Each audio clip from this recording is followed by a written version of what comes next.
Salt পাটিদারের দপটে মুম্বইকে হারিয়ে জয় ফিরল বেঙ্গালুরু। অর্ধশতরান কোহলির, হারের হ্যাটট্রিক রোহিতদের।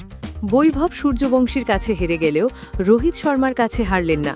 আইপিএলে বিরাট কোহলি বনাম রোহিত শর্মা দ্বৈরথে জয় হল বিরাটেরই। রাজস্থানের কাছে হারের পর জয় ফিরল বেঙ্গালুরু।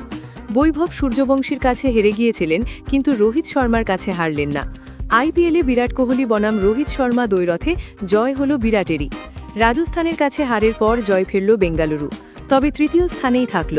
তাদের 4 ম্যাচে 6 পয়েন্ট। ওয়াংখেড়ে স্টেডিয়ামে প্রথমে ব্যাট করে বেঙ্গালুরু তোলে 240/4। জবাবে মুম্বই থেমে গেল 222/5 রানে। বেঙ্গালুরু জিতল 18 রানে। ভারতের টি-20 দলে খেলেন এমন 5 জন ক্রিকেটার রয়েছেন মুম্বই দলে। তবু চলতি আইপিএলে 4টি ম্যাচ খেলে তারা জিতেছে মাত্র 1টিতে, সেটাও ভঙ্গুর কেকেআরের বিরুদ্ধে। কোচ মাহেলা জয়বর্ধনেকে এবার দলের সমস্যা নিয়ে ভাবতেই হবে। এদিন মুম্বইকে ডুবিয়েছে বোলারদের খারাপ পারফরমেন্স। বুমরাহের মতো বোলারও প্রতি ওভারে 9-এর কাছাকাছি রান দিয়েছেন।